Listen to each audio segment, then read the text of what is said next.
Hello and welcome back to DaveTech.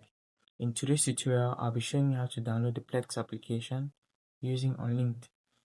Now, if you don't have this Unlinked app, this one right here, check the link in the description. I have a tutorial showing you exactly how to get it. And if you find value in this presentation, like the video, subscribe to the channel for more content like this. Open Unlinked with your remote, navigate to it, and open the app. When you're in, click on New Library with the enter button or the OK button, and you'll be prompted to type in the library you choose to download from. So in this tutorial, we're going to use everything.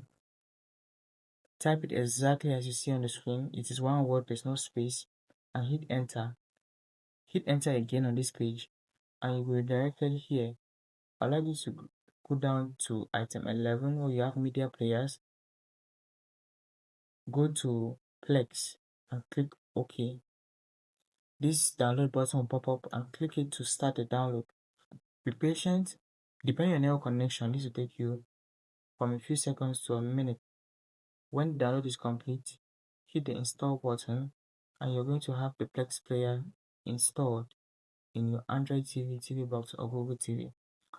Again, if you found value here, subscribe to the channel for more content just like this.